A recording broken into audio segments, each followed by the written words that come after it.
Hey everybody, this is a warning for this video. There are a lot of things that are talked about in this video, specifics about murder, about how people did stuff. So this is a trigger warning and just general warning about a lot of stuff in this video. Hi everybody, welcome back to the Crime Lab. In this episode we're going to be talking about a Japanese serial killer known as Issei Sagawa, nicknamed the Kobe Cannibal. Even though he's Japanese, his crimes actually happened in France. So kind of a very interesting event timeline for this guy. So he was born in April 26th of 1949 in Japan. He is known as a murderer, cannibal, and necrophile, so somebody that has sex with dead bodies, and is the one person that he is known to have killed was Renee Hartevelt in Paris in 1981. So he was about 32 years old at the time. He was born in Kobe, Japan, in the Hygo prefecture to wealthy parents. His father was Akira Sagawa. He was a businessman, served as president of the Kurita Water Industries, and his grandfather had been the editor for Asahi Shimbun. I don't know how to pronounce that. Pretty much in every video where I'm doing an international criminal, I'm going to say something wrong because I only speak English, unfortunately. I would love to learn another language. So if somebody knows how to say some of these words that I screw up in any of my videos, feel free to put it down in the comments. I am more than willing to learn how to pronounce stuff better. So Issei was actually born prematurely and reportedly could fit into the palm of his father's hand. And as he got a little older, at a few weeks old, he developed enteritis, which is like an inflammation disease of the small intestine. So it causes a lot of issues. He was given injections with like calcium and potassium because that is known to help people deal with enteritis, especially young children and babies, which did help him. He was able to beat it. He was able to deal with his enteritis, but that eventually caused him to have very fragile health, and he just naturally had a very introverted personality. So he turned to literature, he turned to books, and really enjoyed essentially reading and using his imagination to kind of escape reality and kind of make, he could use his imagination to kind of go through all these stories and everything. When he was being interviewed later in life, he said that he experienced his first kind of cannibalistic desires when he was younger. He had seen a man's thigh and in first grade, so he was relatively young. If I said teenager, that is my bad. He was younger than that. He was like 7 or 8 if we're speaking like first grade in American school year, so pretty young. And so he had some level of cannibalistic desire when he saw a man's thigh in first grade, and he actually had some level of bestiality desires, which is bestiality, for people that don't know, is when you have sexual desires towards animals, which is this is my opinion. So if anybody wants to come after me, I am telling you this is my opinion. We are all allowed to have different opinions, and I know that I'm not the only person that has this opinion. Bestiality is disgusting. If you do it, you are a terrible, terrible human being. Don't do it. Seek help. Get help for it. If you have anything like that, please get help. Nobody needs to deal with that. No animals need to deal with that. If you want to act on that, get help. That is, okay, back to my kind of rant. but he actually had an experience with bestiality relatively young with his dog, where from what I could find, he essentially got a trigger warning. He essentially got a boner, didn't know what was going on because, his family didn't really talk about like the birds and the bees with him, so he didn't really know what was going on. He was still relatively young. He got a boner, and he essentially had his dog lick it to help get it to go away. So that was the experience that I could find. I don't know if he ever acted on those desires further than that. That was the one that I could find that he actually talked about. So he attended Waco University and completed a master's in English literature at Kwansei Gokyun University. I'm probably pronouncing that very incorrectly. And then at 27, he moved to Paris to pursue a PhD in literature at Sorbonne. And every night he would bring home, while he was there, he had like an apartment. He would bring home a prostitute and then try and shoot them, like in the back of the head. But for some reason, he would always freeze up and he wouldn't be able to go through with it. He would always have like the prostitute doing something where they were facing away from him, and then he would like pull a gun, but he would never be able to shoot them. So then that was until he met Renee. So Renee was a friend that he had met at school.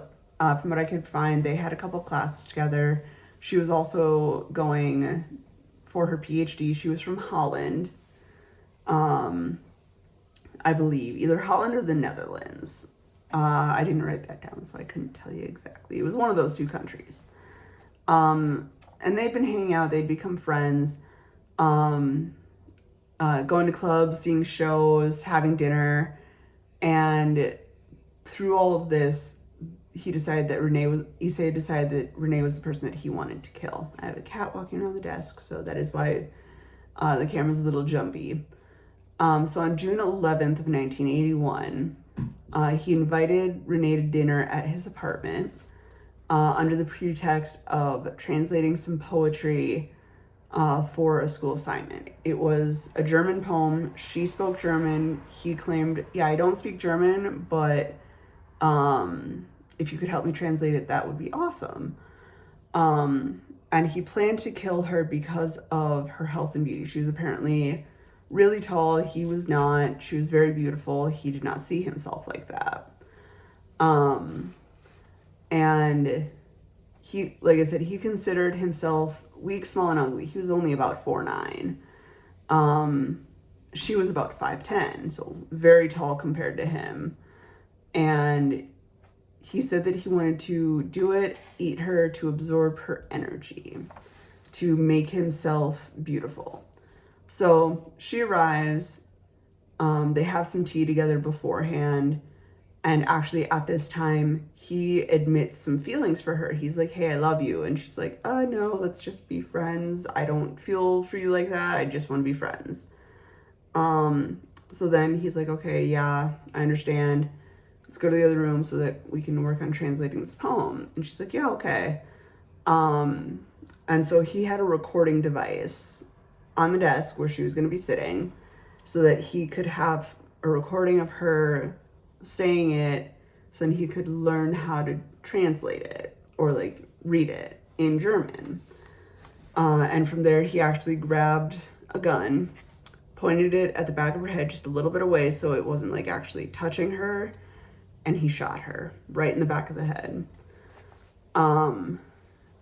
After he shot her, he apparently fainted, but soon woke up, and he was like overjoyed that he had gone through with it, and he started carrying out the rest of his plan. Like the recording that he had actually had the audio of her being shot, like the gun going off and everything kind of subsequently after that.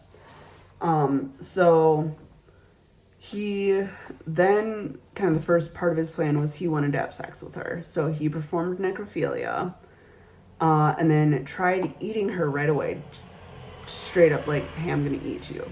He apparently wanted to start with her butt. Just straight up, apparently his butt guy. But realized that his teeth alone were not sharp enough or strong enough to pierce human skin. So he had to go get a knife.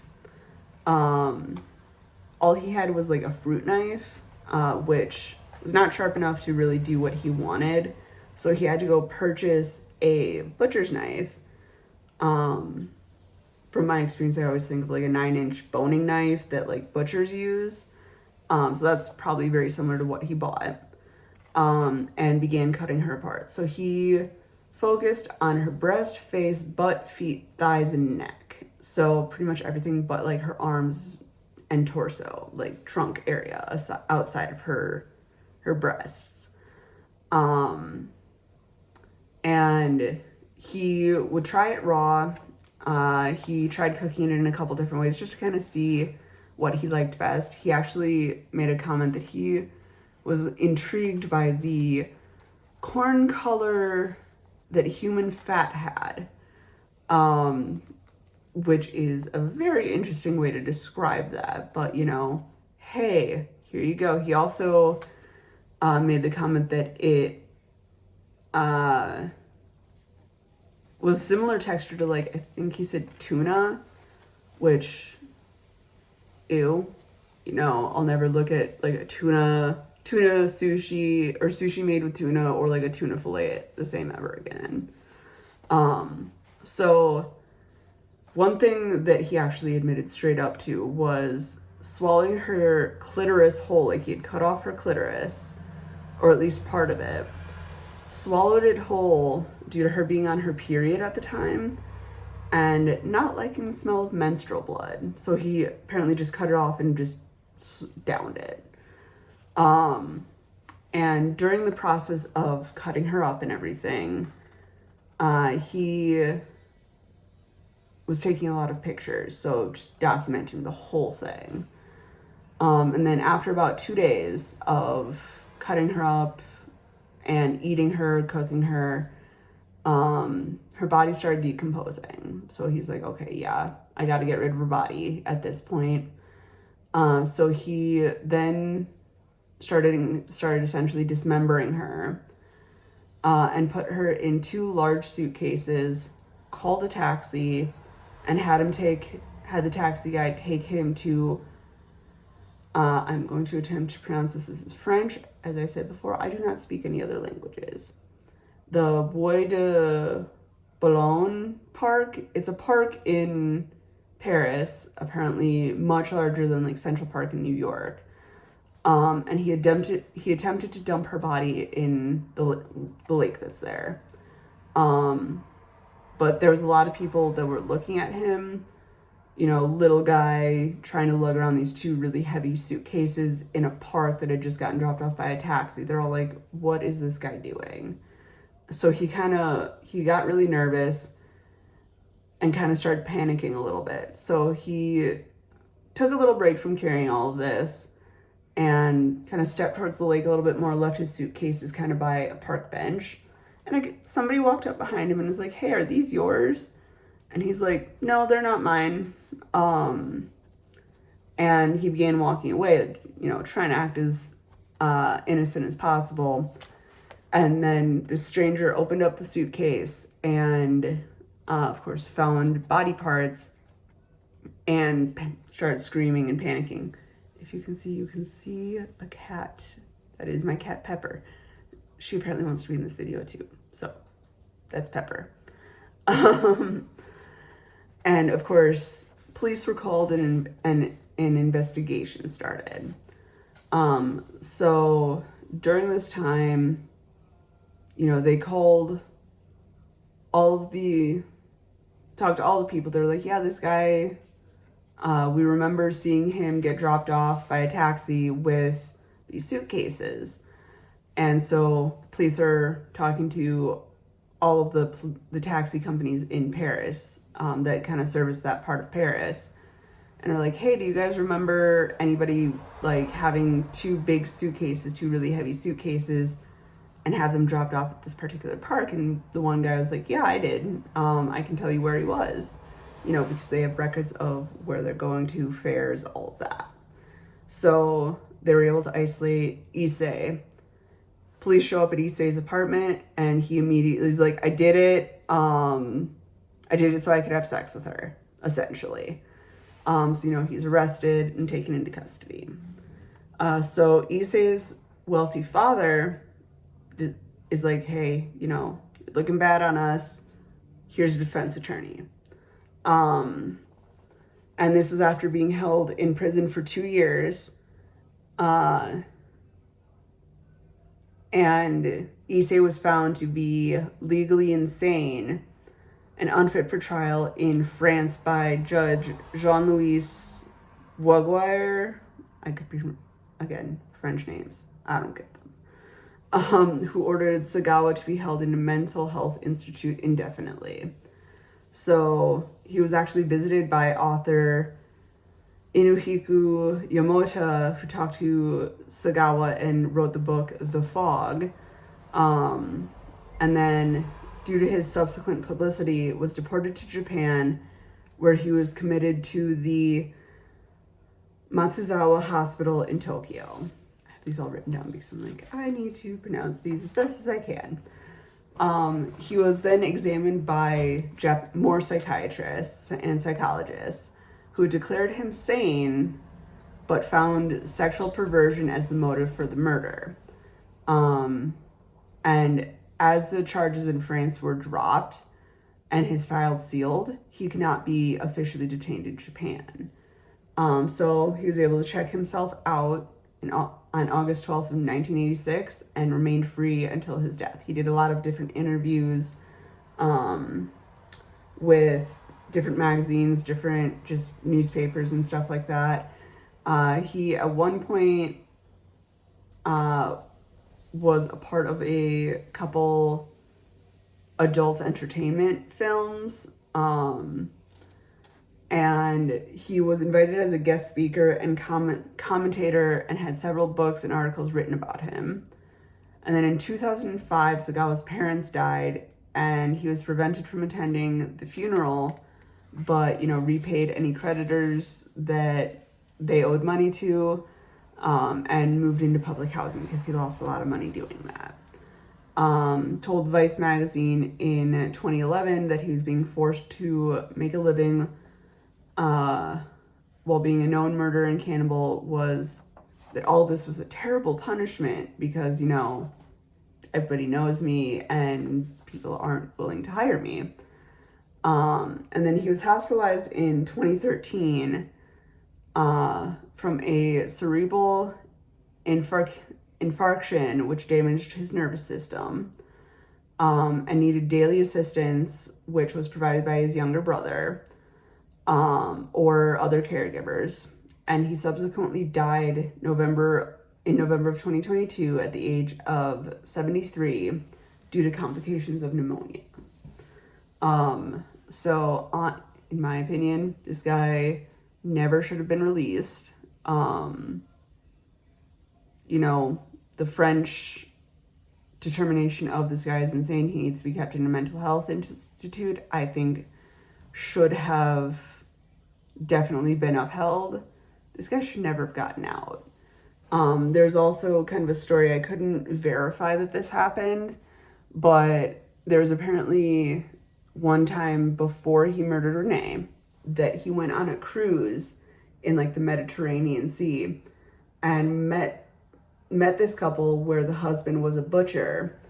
And so Issei, because he already kind of had an idea of what he wanted to do with his killings and cannibalization, got really interested and started talking to this guy and was like, how do you do this? How do you do that? And used some of those techniques when he killed Renee. And while he was incarcerated, actually wrote that butcher and was like, hey, thanks for all of the tips you gave me. They were very helpful. And like I said, that's a story. I don't have like complete verification that that actually happened. But if it did, that butcher must be like, oh my God, I helped this guy kill somebody. And I couldn't even imagine. But if you guys have any questions, comments, concerns, emotional outbursts, or have any suggestions for future videos, feel free to leave them in the comments, and have a great rest of your day.